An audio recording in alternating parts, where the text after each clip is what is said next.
No mai, haere mai. Welcome to the University of Canterbury, or welcome back for those of you who are there this morning. We're really happy to have you here.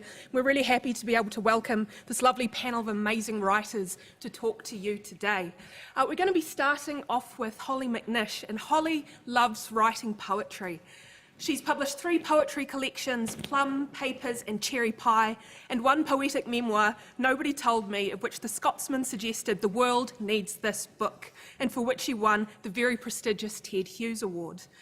In 2016, she co-wrote a play, Offside, relating to the 200-year history of UK women's football, as well as collaborating on her second poetry album, Verses, with the brilliant Dutch Metropole Orchestra. Have I said that right? So. Yeah, close enough. We'll send them love and hopefully they'll forgive my terrible pronunciation. Hollie tours continuously across the UK and is a big fan of online readings. And in fact, you can go and check out some of her videos on YouTube. They're amazing. I highly recommend them. She has a keen interest in migration, infant health and language learning, and does readings for organisations as diverse as The Economist and MTV, which I think is about as diverse as you can get, and UNICEF. In 2017, she became the first patron of Baby Milk Action. Plum is her latest poetry collection, relating her thoughts on fruit, flesh and friendship. I'd like you to welcome Hollie to the stage.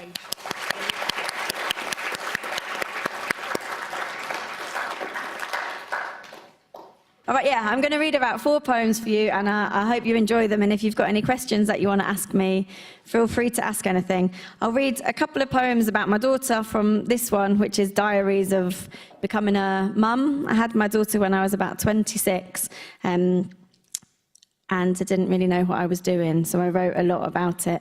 And this is a poem that I wrote when my daughter was about 1. And I don't know how many of you have got like little brothers or sisters or have seen anyone after they've given birth, but I guess I sort of knew how babies were made, obviously, and how they were born, but I didn't really quite know what the effects on my body would be. And when I got back from hospital after having a baby, I was a bit scared to see myself nude in the mirror, basically, because of just because it's quite shocking after this massive belly sort of becomes quite saggy and your boobs are sort of exploding with milk and stuff that had not happened to me before. So I went home, and the first thing that I did was to take down the full-length mirror in my flat. And then when my daughter was about 1, I think it was the first time I was going out with some friends and I wanted to see what an outfit looked like. So I put a mirror back up, and my daughter, who was 1, she was always naked, like crawling around naked all the time. She doesn't really like clothes. And so she immediately crawled up to the mirror and just started staring at her body like she was some sort of goddess, which she obviously is. And she was just staring at her belly and like staring at her bum in the mirror. And then she did that kind of like baby bouncing thing. And then she started to applaud herself. So, yeah. So basically, while my daughter was sort of applauding her own naked butt, I wrote this poem while I was watching her. And it's called Wow. It's quite long, so bear with me. My body is amazing. I can almost hear her saying it, as she stands naked at the mirror, hands clapping in applause to it. She's naked, bold and proud, her mouth open wide and round like, wow, my body is amazing. She's 1 year old and loving it, big belly sticking out, thighs like mini tire towers, and when she looks at her reflection, she always shouts aloud like, wow, this body is so great. Gazing down now, I try to do the same. Ignore the plastic advert spreads that pass me on the way. I say my body is amazing, despite what some might say. I say my body is amazing, despite the claims you make. The nip and tuck and cuts and sucks that fill my walk to work each day, enhancement ads and happiness will only come with curves this way. And if I lay in front of you today, clothes drop to the floor, you'd prescribe me what I could have less of and what I should want more of. A tick box, what could be chopped off, your red pen ready, hand aside, your eyes deciding what to slice from lips to cheek to bum to thighs. The lines below my eyes, you say, I ought to peel or pull away. My breasts will start to sag one day, that breastfed baby there to blame. She came into the world, you say that's great, but now behold your face, your saggy stomach, baggy eyes, stretch mark skin, you look and sigh. My eyes tighten, my legs inject, my thighs cut back, my head perfect, my stomach flatten, my breasts enhanced, don't smile too much, oh God, don't laugh. As you mark me like a canvas page in circled bouts of red, I feel the need to tell you you might praise this skin instead. Because as you chat about correction, you're plucking cuts and lasers, briefcase stuffed with time relapses, scalpel, lead erasers, I'll take up your red pen to my cheeks and mark 2 stripes on either side. A naked, painted warrior could be a sorer sight for eyes, because I am ready for your battles now. My body's felt the worst. No scalpel cut and tense as that last damn push of birth, and I have seen with awed amazement what a body brave can do, and now I'm marked like tribal tattoos with the tales my flesh went through. But those stripes that line my saggy stomach mark me like gold, and the folds below my eyes tell a tale just as bold. My laughter lines are getting deeper now because I smiled twice as much, so if you palm read these first wrinkles, my life would light up. The official position is that smooth skin is queen, but without any lines, there's no reading between them. A storybook is opening, my life has just begun, and once upon never plays if I cling to line 1 as you try to cover the living I've done, as a human, a woman, and now as a mum. But your red pen can't rub out the nights I've not slept, the parts that I've bled or the laughter I've wept, the baby I held in a stomach that stretched, the breast that got heavy so baby was fed, the parties I've had out, the sleep I've missed out on, the dinners I've shoved down my throat like a python. As you pile on the pressure to cover my life, I wonder what the fuck is so wrong with your sight. If my mind and my memory can tell you my tales, then why can my body not tell them as well? As our babies stand naked, applauding their skin, I can't wait for their lives and their lines to begin. Thanks.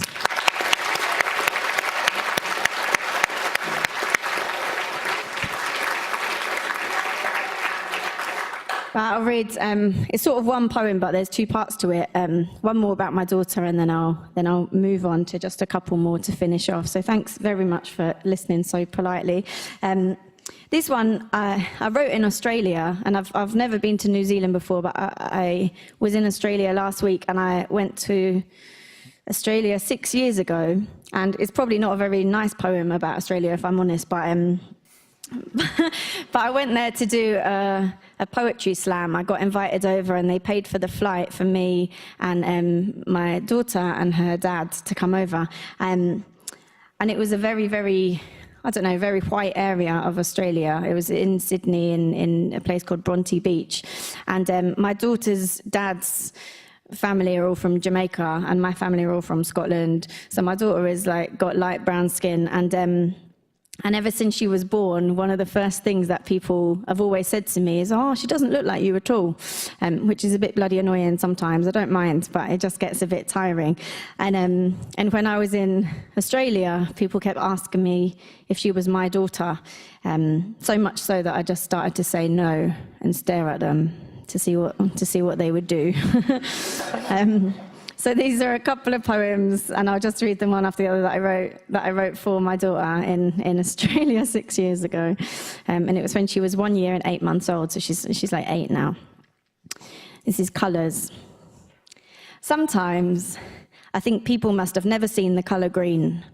Mixed blue with yellow on a palette, sat back and sighed at how beautiful it is to have more than 3 colours in this world, not just yellow, blue, and red. Sometimes I think people must have never curled a paintbrush round a bend, seen indigo or turquoise blends, orange, brown, or purple trends, just yellow, blue, and red. I think a lot about what Alice Walker said. Contemplate how the gardens here, the beaches, the cliff-top views, the seaweed caught between your toes would glow if we never mixed things up a bit, dipped our feet coldly in just yellow, blue, and red. Set in primary solidity. No mixtures, please, 3 coloured blobs on separate plates of paint, splitting rainbow rays into the most basic set of shades. When people ask me if the little girl with me, who holds my hand and calls me mum and walks along the beach with me, is mine, I wonder if they've ever seen sunshine split through raindrops, or stopped to watch how paint morphs into new shades every time you stroke the brush across a page. Angel. You're the most, I wrote this basically because I find it very hard to find pictures of angels or mermaids or fairies that aren't of my skin colour, basically. And in Sydney, it was very, very hard. So this is called Angel, and then I'll move on. You're the most beautiful child in the world, but their angels do not look like you. You're the most blissful vision I've seen all my days, but their angels are not in your hue. You're the reason I've thrown their Bible away. You're the reason I don't close my eyes when they pray, as their angels are pale-faced, blonde and blue-eyed. You're the reason I've thrown their teachings aside. Because there is angel in your curly brown hair. There is angel in your caramel face. There is angel in your dark soil eyes. There is angel in your quickening pace. So walk away, little kid, walk away from their martyrs, their angels and saints. Walk away, little kid, walk away from their pens and their paper and paints. Walk away, little kid, from the praise, until Jesus is drawn in truer dark shades, until the colonized faces are not so cheap, until angels in museums in large gilded frames look exactly like you when you sleep. Thanks.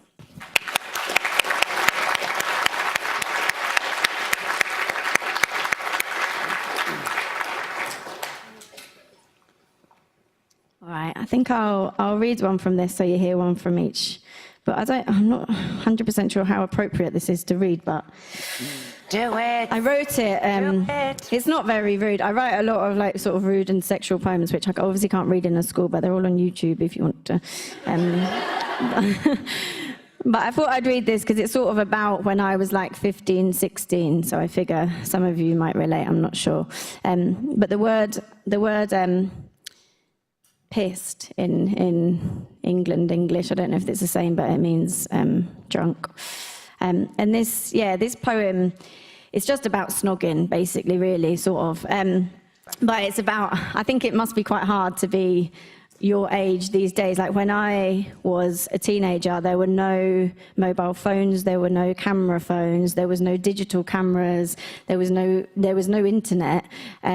So you could sort of do silly stuff. I think it was more freeing to be an idiot, basically, and you weren't scared that someone was going to take a picture of you.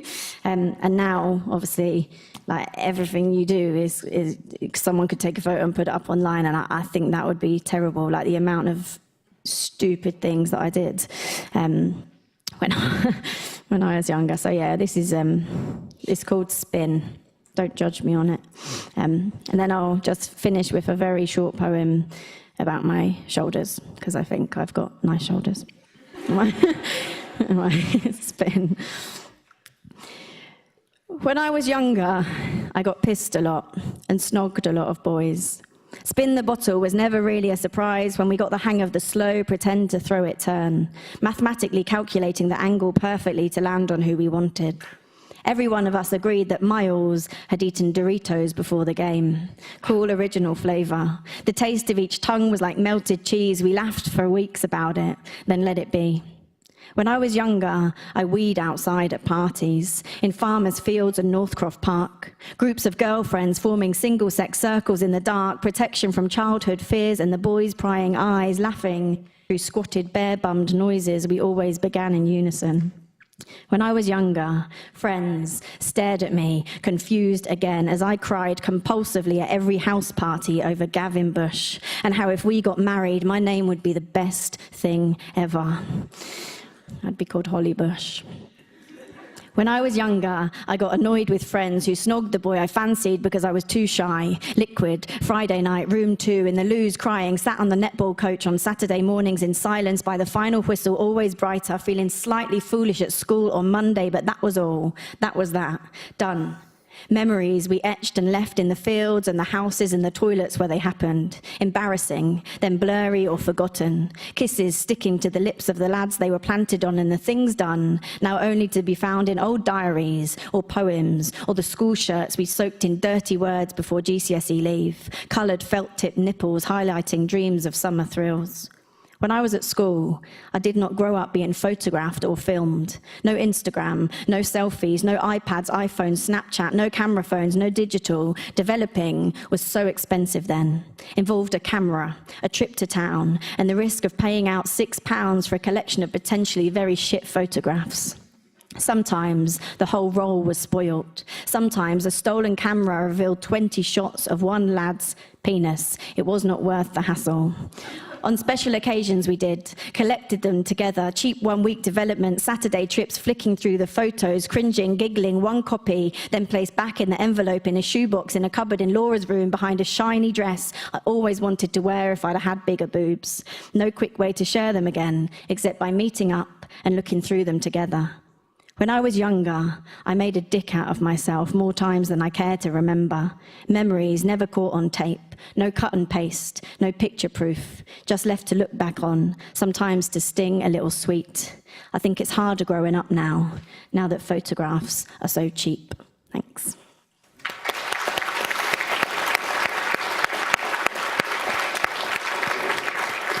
All right, this is my last one, and it's very, very short, so thanks very much. So I wrote a few poems about different body parts, but I think, yeah, my best body part are my shoulders. Maybe, there's a few, but the shoulders are pretty good.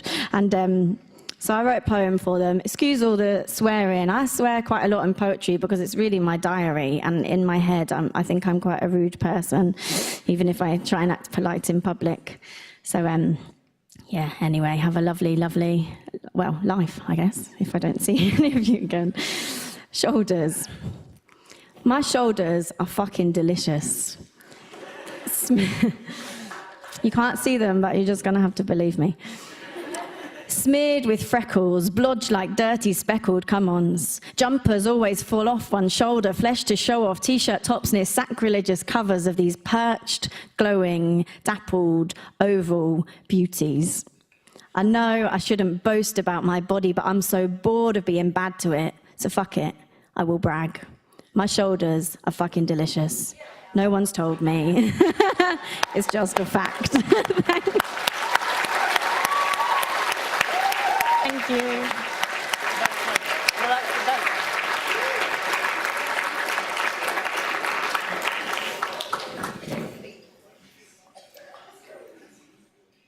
Thank you very much. Oh, I'm on now. Amazing. Hello.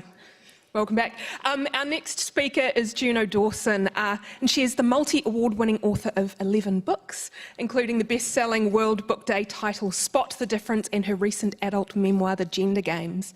She's a regular contributor to Attitude, GT, Glamour and The Guardian, and she's contributed to news items concerning sexuality, identity, literature and education on the BBC Woman's Hour, Front Row This Morning and Newsnight. She's also a school role model for Stonewall, and she works with the charity First Story to visit schools in low-income communities. Oh no, this is terrific. This made me so happy. Dawson grew up in West Yorkshire writing imaginary episodes of Doctor Who, which I find super relatable. She later turned her talent to journalism, interviewing luminaries such as Steps and Atomic Kitten before writing a weekly serial in a Brighton newspaper. Please welcome Juno. Hi.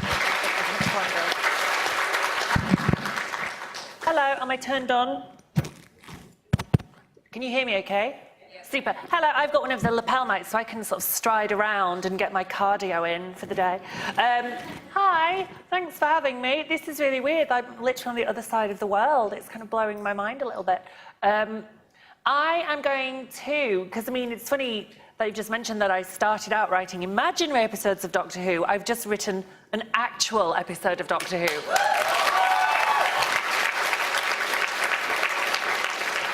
So you're going to be the first people in the world ever to hear a little snippet from my Doctor Who book. But I'm going to finish on that. I'm going to start off with a couple of short readings from my new novel, Clean. It's really nice that Hollie started because she's kind of set the bar for bad language. Thanks, Hollie. So I'm just going to plow straight on. I will say, as like a, you know, like when you go to the cinema and there's that bit at the beginning that says, like, rated R for content, this would have every rated R warning for language, sex, drugs. There's no violence. Omar's going to do violence in a minute, so we've got you covered. We've got you fully R-rated this morning. I'm so sorry to your teachers. I used to be a teacher, and I know it's them that will have to deal with all your parents complaining about this session. We'll be like on a plane back to England, like, see you, New Zealand. Sorry, teachers. So yeah, I'm just going to launch straight in with the very beginning of Clean, so I don't really need to say anything about it, other than it does feature some phenomenally strong language. Sorry, teachers. But real life is sweary. And, you know, I'm not going to water that down. Face down on leather, new car smell, pine fresh. I can't move. I'm being kidnapped, and I can't move. My arms and legs feel like they've been deboned, dangling like jellied eels. Sick or dribble is crusted on my chin and cheek. With great effort, I peel my face off the seat. My lips and tongue are chalky dry. I open my eyes and blistering daylight burns them right out of the sockets. It hurts. I screw them shut, but before I do, I catch a glimpse of Nikolai. From this angle, I only see the back of his head, his high fade haircut, and his hands on the steering wheel. I recognize his Rolex. I don't understand what's happening. Where am I? Where was I? Rewind the night. I was at the hotel. Yeah, that's it. We're in the penthouse. I got a key from reception. Me and Kurt and Baggy and the girl. The Fashion Week party, the bar. We left the bar to get high. Oh, yeah. Blue chaise long, a needle. Oh, shit, is this what an overdose feels like? Bollocks. I can't remember anything after I came up. I run a trembling hand over my body, and yeah, I'm still in the gunmetal miu-miu I was wearing last night. I'm also covered in a scratchy plaid blanket. My feet are bare. Nick, I croak. My throat feels like it has barbed wire stuffed all the way down it. It's okay, Lexi. I'm getting you help. I beg your pardon? Oh, fuck me hard, it's an intervention. I start to argue, but my eyes catch fire again. I squeeze them tight and let darkness wrap around me like a sushi roll. Nope, no, can't sleep now, I have to wake up.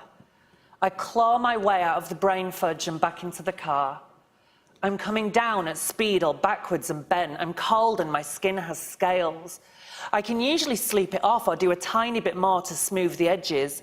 Pill works, Oxy, Vicodin, Tramadol, Diazepam, whatever's to hand. A man's voice, not Nikolai's, someone else.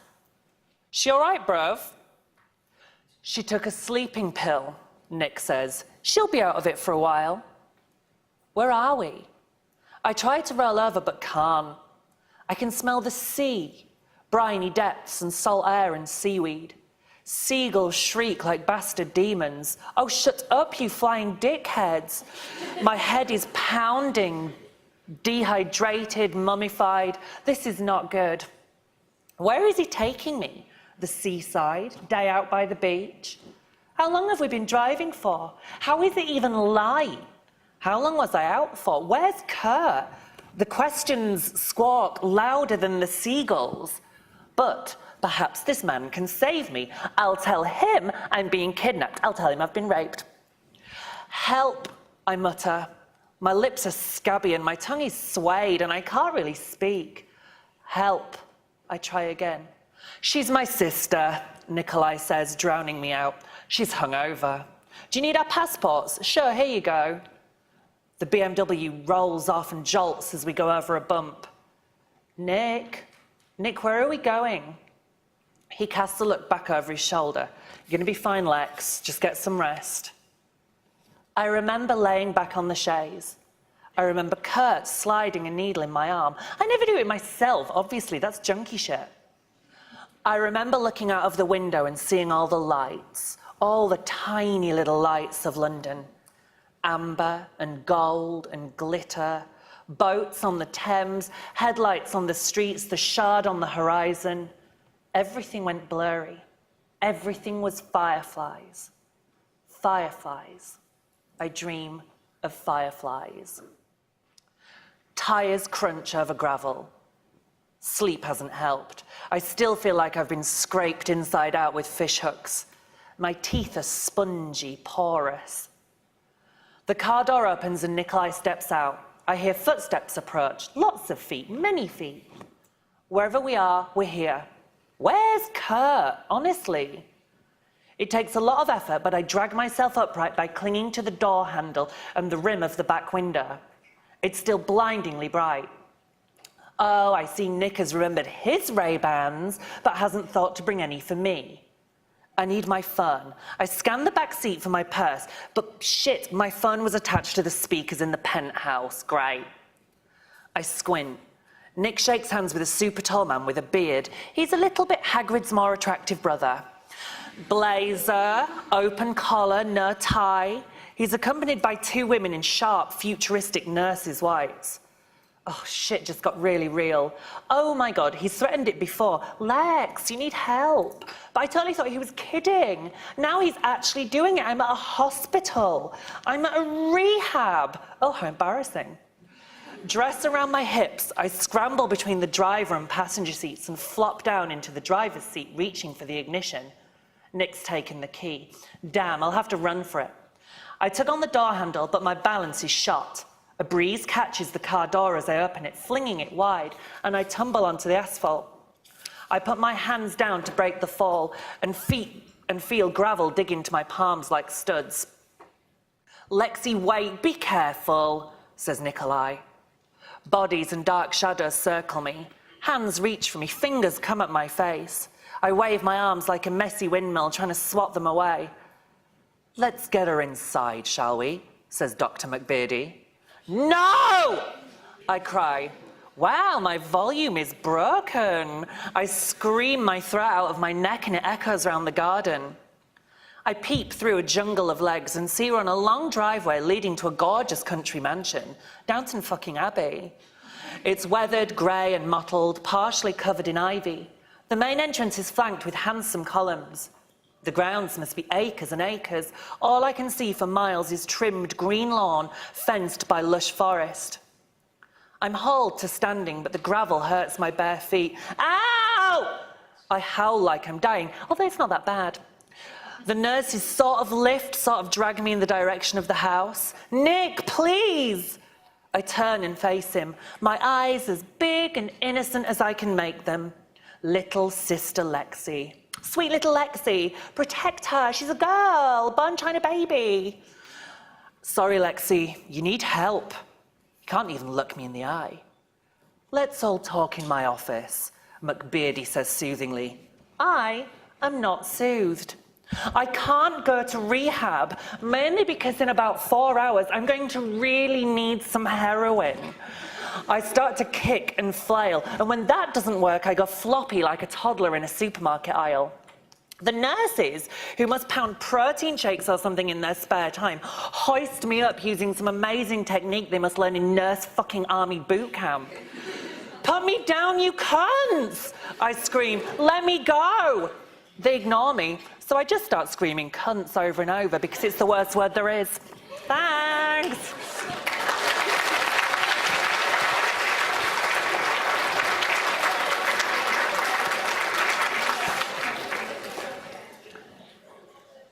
And isn't it? So yeah, then Lexi's in rehab, and it's very much about the relationships she makes while she's in there. I think it's my favourite book that I've ever written. I mean, hopefully you've picked up that Lexi, although she's such a nightmare, you kind of love her. And it was kind of fun to write a character. I'd never really written somebody like her before. And strangely, it took me, basically I finished Clean 2 years ago. It's taken me nearly 2 years since to be able to want to write again because I had so much fun with Lexi. I didn't really want to write another book until it was a character I loved as much. And so luckily for me, the BBC gave me a ring to ask if I wanted to write Doctor Who. So if there's a character to follow up Lexi with, it was the Doctor, which was a bit of a childhood dream. Although it was actually quite hard. Like, I'm sure when you were little, you know, like, were you allowed to borrow toys from your friends? Or, like, borrow a computer game or something? And it's great and it's really kind, but you've got to give it back exactly as you found it. That was, like, what writing Doctor Who was like. So you can play with these characters, you can borrow these toys, but you can't really do anything with them. Great, what fun. And so it was hard. It's probably one of the hardest things I've ever written. I am the first author to write Jodie Whittaker's Doctor Who, the first woman doctor, obviously. As somebody who recently regenerated into a woman, you can understand why they would ask me. It was an honour, but I had to do this having seen about 7 minutes of footage. I was summoned to a vault within Gringotts, where we were sent into, actually it was in Cardiff, we had to go all the way to Cardiff. They wouldn't let footage out of the studio where they filmed Doctor Who. We weren't allowed to see the TARDIS, it was also under wraps. But we did get to, I've basically read the first 2 episodes and I've seen about 7 minutes of footage. And from 7 minutes of footage, I had to write 60,000 words, which was a trip. But it was quite fun. And, you know, I have been preparing nearly 30 years to write my episode of Doctor Who. So here it is in novel form. It comes out this October and the new series begins. I will do my, luckily both Jodie and I are from Yorkshire, so you've got the right person to read it, I guess. Here we go, and again, I'm going to start right at the beginning, so you don't really need to know anything. On the tank's monitor, General Oryx surveyed the ruins with keen yellow eyes. Kanda was once a proud, beautiful city. Now it was little more than rubble. Only the charred skeletons of homes, temples, and shops still stood. But by dawn, the war would be over, and the Loba would reclaim their world. Lobos for Loba, she often told her troops. Kanda was the last stronghold of the rebels, and Oryx had them surrounded. The tank bumped and shuddered as it ploughed over the debris. Hers was one of a fleet, all closing in on the city. For the human scum, there would be no escape. General Oryx, said Captain Brunn, incoming from above. Oryx checked her radar, and sure enough, a small flying object, a drone of some sort, approached. What is that thing? Intercept it, blast it out of the sky. There was only room for 2 personnel in the tank, but they were flanked by hundreds of foot soldiers, ready to storm what was left of Kanda Plaza on her command. Stop! The voice boomed from every speaker in the tank. Oryx covered her ears, and Brunn yanked the headphones off his head. The tank stopped rolling, its engines now dead. The few lanterns that still worked on the street flickered and went down. Even her scanners dimmed until the auxiliary batteries kicked in. Who is that? Where is it coming from? Oryx snarled, her eyes almost glowing in the gloom of the tank. Why did you stop? I didn't. The controls are frozen. It won't move, General. Where are the floodlights? Get me visual now! All she could assume was that the humans had somehow got their furless paws on alien technology and destroy that drone. Weapons offline, ma'am. Oryx's heart pounded. This wasn't possible. The rebels didn't have the technology to... It's me! Please, ceasefire! Oryx recognized that voice very well. General, Brunn said quietly. It sounds like... Stop the assault, now, halt! She spoke into the comm system. Fleet, halt and ceasefire, that's an order, over. The tank had enough power for her to use the visualizer. Oryx scanned the district. In the east, the suns were starting to rise, the sky almost violet purple. With the tanks and bikes now still, dust started to settle on Kanda Plaza. In the sky, a single light shone down from a spherical drone. It hovered like it was waiting for her to make a move. What is that device? Oryx growled. Negative, General. The scanner doesn't recognize the technology as human. Is it a weapon? I don't know, General. Mother! His voice once more blasted all around them. Please, Mother, can we talk? There was a sudden flurry of movement on the deserted street. A drain cover popped up and rolled across the street and came to a stop with a clang. Hold fire! Oryx commanded, trying to keep the panic out of her voice. But train your guns on that storm drain. Someone's coming out, Brunn said. A makeshift white flag emerged from the sewer. It appeared to be an article of clothing. A human cotton shirt with the words, Frankie says relax in black human script, attached to a bamboo cane. They're surrendering, Brun whispered. We won. Wait here. Unseal the hatch. But General, they may have gas bombs or poison or... Do it! With a hiss, the hatch unlocked. Oryx twisted the handle and swung the door open. The air was gritty and dusty, tinged with acrid smoke and gunpowder. She pulled her scarf over her snout and mouth. From the drain, she saw Avi emerge, holding his flag. It took everything she had not to cry and run out to him. She had long since thought her son dead. But there he was, alive. As Avi crawled out into the rubble, he was followed by a human woman. She had yellow head fur and wore a long beige coat. She didn't look like a soldier at all. Her trousers finished halfway up her legs, for one thing. She too stumbled onto the plaza, her arms aloft in surrender. Behind her came an elderly human male, and a face she recognized well, Alex Blaine, the human resistance leader. Faintly, she heard the snipers ready their weapons. Her soldiers had them covered on all sides. "I said hold your fire or I will have your pelts," she yelled. She would not risk her only son, not now that she had this second chance. How was this possible? Oryx slid over the front of the tank and dropped down into the debris. She established Blaine didn't appear to be holding a gun, but that meant nothing. He'd killed many, many Lober in his time. "Mother," Avi began. Oryx said nothing because she didn't trust herself not to cry, and that would be unforgivable in front of her troops. Her cub was now fully grown, taller than her. They were unmistakably mother and cub, however, same thick, shaggy chestnut fur.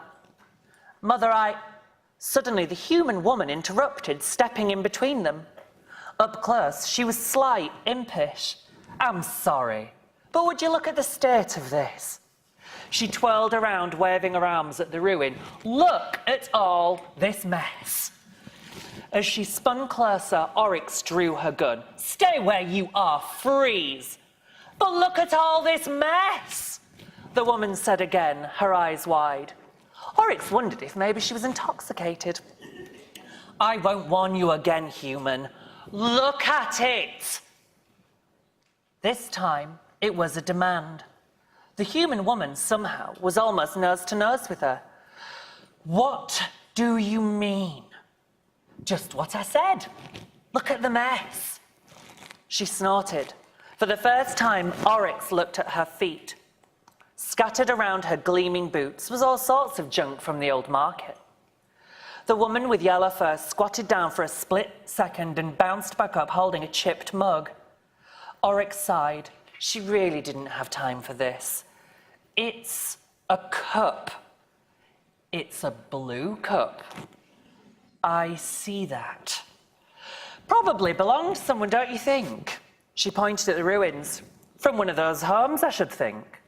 I wonder if it was someone's favourite mug. I wonder if every morning without fail they'd wake up and make a lovely cup of tea in their favourite blue mug. I cannot start the day without a cup of tea in my favourite blue mug, can you?" "What? I like Yorkshire tea the best. What about you?" Far away on the other side of Kansas City, Yasmin and Ryan crouched in the dark radio tower. It reeked of damp. Water ran down the black walls and wind howled through the corridors. This high up, it felt like the tower was swaying back and forth in the gusts. Trying to ignore seasickness, Yaz could hardly believe Edwards had got this wreck to work. The young soldier looked out of the broken windows with his binoculars. Can't have been more than 13, 14 years old. The torn camouflage he wore drowned him. "It's transmitting," he said. "All over Lobos. Everyone can hear." "Let me see," Yaz said, tugging on Ryan's arm. "You're hogging it." The feed from the drone was somehow being picked up on Ryan's phone. "It's broadcasting on every channel, audio, visual, everything." The doctor had found the drone in the TARDIS storeroom and instructed Edwards to patch it into the old radio network. According to Edwards, this tower hadn't been used for years. The remaining equipment was rusty junk, but Edwards had managed to patch it up sufficiently to receive and transmit the signal. Fine, Yaz said, but can I see God? Magic word, please, Yaz said.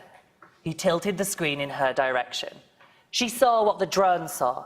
It showed the doctor, Graham, Avi and Blaine talking to someone she guessed was this oryx. Yaz frowned at Ryan. What's the doctor doing with that mug? The yellow-haired one kicked through the rubble. Her hand shot out like a dart and seized a photo. I've always had a soft spot for a photo frame, she said, especially after the 20th century when everything went digital, because to print out a photo and keep it and put it in a frame, you had to really, really care about who was in that frame, right? She rubbed the shattered glass with her cuff. I wonder who they were. I mean, if this is half buried, they're dead, right? She tossed it to one side. Lober family, by the way, if it matters. Maybe it doesn't. Maybe that's what came with the frame. Who are you? Explain yourself. Mother, listen to her, urged Abby. I've seen far too many wars, the woman said, still pacing in the dirt. And if there's one thing I absolutely, universally true, it's this. If you stop and look in the rubble for 60 seconds, you'll find this. And almost out of thin air, she produced a filthy stuffed toy. That's right, a teddy bear with one eye. Thank you. Sorry, did I run over? My bad. Thanks. Sorry. And our final speaker for this morning is Omar Musa, who is a Malaysian-Australian author, rapper and poet. He is the winner of the Australian Poetry Slam and the Indian Ocean Poetry Slam. He has released 4 hip-hop records, 3 poetry books. He's appeared on ABC's Q&A and he has received a standing ovation at the TEDx Sydney at the Sydney Opera House, which you can go and look at on YouTube. It's terrific. His debut novel, Here Comes the Dogs, was published by the Penguin Australia in 2014, and it was longlisted for the International Dublin Literary Award and Miles Franklin Award. He was named one of Sydney Morning Herald's Young Novelists of the Year in 2015. Please welcome Omar. Hey, thank you so much for having me here. I'm going to start off with a poem. It's a simple poem. It's from a hip-hop record that I did, and it's, as was mentioned, I'm Malaysian Australian. My family comes from East Malaysia, from Borneo, and our favourite type of noodle soup is a delicious creamy curry noodle soup called the laksa, and I'm advocating that should be the national dish of Australia, you know, and this song is part of my advocation for that. So, you know, we like our food real spicy, and sometimes when you put like heaps of chili in your noodle soup, you're like, woo! This shit is hot, woo! This shit is hot, woo! This shit is hot, season it and stir the pot, woo! This shit is hot, woo! This thing is hot, woo! This thing is hot, serve it on a tabletop. Been waiting forever in line like a dude in a dole queue, cooking that spiritual soul food, chicken and noodles and tofu. Give you the power to stand up and fight on your own, too, fighting the powers that be that devour your mind when they try to control you. Nope, well I'm speeding past, so unseen with my ether bars, so out green when I'm free at last, sow my seeds in the ears and hearts. To the dear departed, honor your name when I leave my mark, when the beacons spark and the streets are dark, let me know now where my people are. You still with me out there? Come on, make some noise. Yeah. Hey. Watch out, this might burn your tongue. Watch out, this might burn your temperature up when your mind is uncensored. I'm heating the soup on the stove and I stir in the sun. Watch out, I might be the one. Watch out, you might get addicted. You're telling your people you're losing the plot and the track and the who and the what you become. I summon the past, making you bounce till you're coming apart. Mixing my pot with the sun and the stars. Heaven and hell in my culinary art. What? The summer is ours, if all the cynics are thankless. Nevertheless, we are serving you up with a banquet. And I got you saying, woo, this thing is hot, woo, this thing is hot, woo, this thing is hot, season it and stir the pot, woo, this thing is hot, woo, this thing is hot, woo, this thing is hot, serve it on a tabletop. Yay! Mad. So that's obviously a pretty silly poem, just dedicated to my favourite noodle soup, but it hopefully works on a couple of levels. I was going to do a poem next. I'm wary of time. I was going to do a poem about toxic masculinity, but I won't do that. Just boys, stop, don't grow up to be asshole men. Listen to women in your lives. Don't enact economic, colloquial, or physical violence against women. Bang, that's what that poem's about. All right.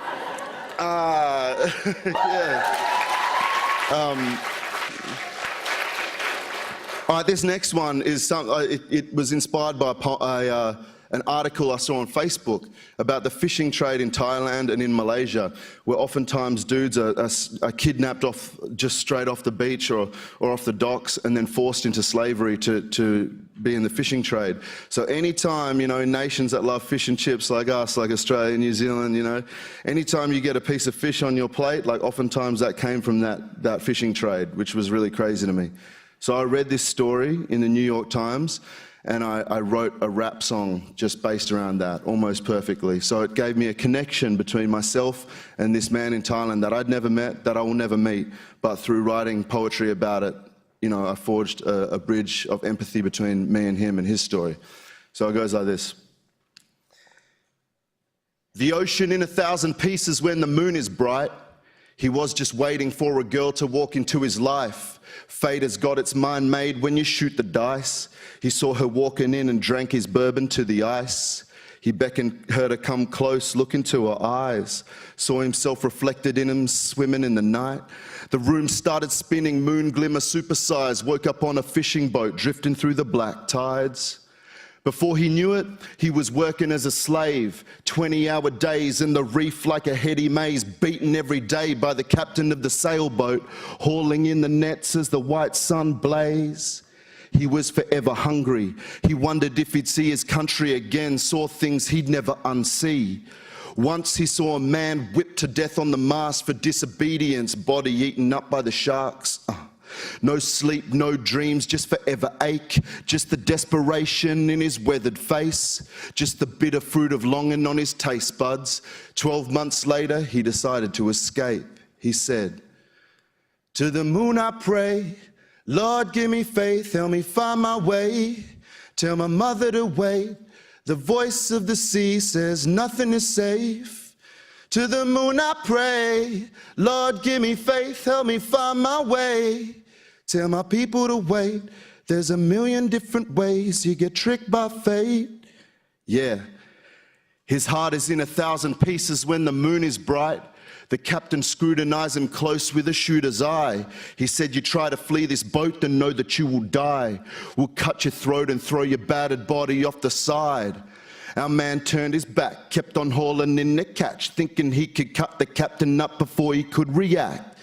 But he lay in wait for the right occasion. Face was calm, but his mind was racing, feeling like his life was fading. Deeper the water he's navigating. Till one day, they refueled on the coast. It was then that he knew that he'd have to make the most. So he lay down and he played ill with a fever that burned till they were close. Hit the captain in the face, leapt up over the stern. Swam right onto the beach. It was tears of pain and happiness. Sleeping in an alley where the trash heaps and the rats nest. Begging on the street corner, living hand to mouth. Till a fisherman took pity on him, led him in the house. Gave a corner to sleep, water and rice, the family kind. They got him working on a trawler at night. Our man flinched at it, but he had to earn his keep, 'cause they were poor as hell and it was better than the street. It's been 3 years since then and he's still with them. A member of the family, but working for a pittance. He still thinks of home every day. Just another victim of the billion-dollar fishing trade. He said, to the moon I pray, Lord give me faith, help me find my way. Tell my mother to wait, the voice of the sea says nothing is safe. To the moon I pray, Lord give me faith, help me find my way. Tell my people to wait, there's a million different ways you get tricked by fate. Thank you.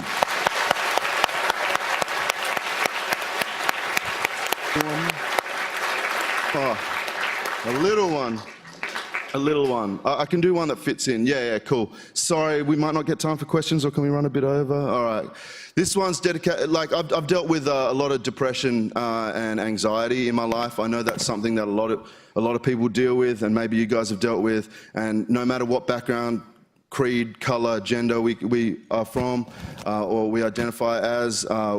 You know, we go through hard times and suffering in life, and sometimes it's hard to get through that, you know. So I wrote a poem for myself, really, when I was going through a really hard time. I dedicate this to you guys. It's called Play On. This is a warning to everyone. Tomorrow is not your friend. Tomorrow is a visitor whose arrival you cannot prepare for, whose mood swings you cannot anticipate. You cannot anticipate because you never know whether he arrives at your door bearing flowers or a handgun, but you know that he approaches by the hour. This is a warning.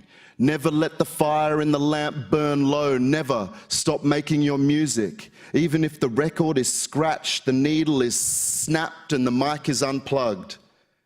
Play on.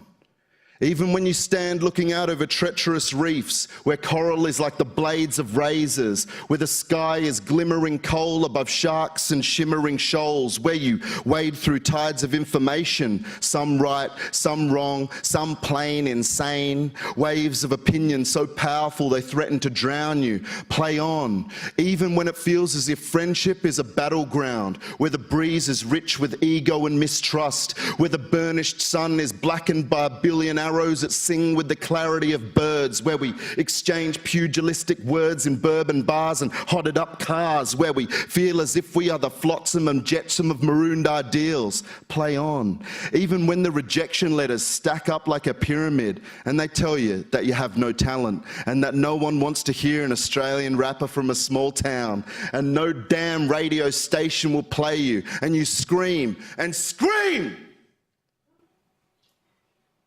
and nobody hears you. What do? You play on. Nice. But I'm not sure why we should, when clearly the odds are stacked against us. And I know that men's hearts are pastures that bloom with darkness. And when I look up at a crystalline structure of stars, I see just that. All I know is that I'm blessed to be here, and that someday soon this man of passion and lust will be ashes and dust, and they'll sprinkle me back into the soil from which I sprang. And I don't want my final whisper to be a lament. I want to say that I sipped from the chalice when it was handed to me, that I leapt from the cliffs when the moment demanded it, that even though the record was scratched, the needle was snapped, and the mic was unplugged, I played on. This is a warning to everyone. Tomorrow is not your friend, so never let the fire in the lamp burn low, because you never know when today might end.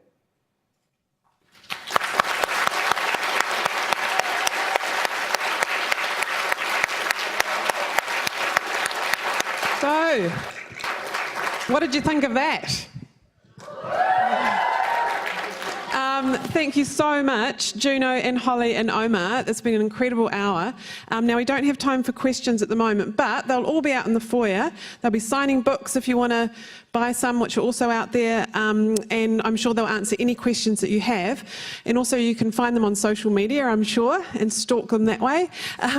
But also don't forget they're appearing all through the weekend in the festival. Some of the events are free, the $12 student tickets. Pick up a program and tell all your friends if you enjoyed it. Tell them to get to the festival in the city, and we'll see you there. And please join me in thanking Juno, Hollie and Omar.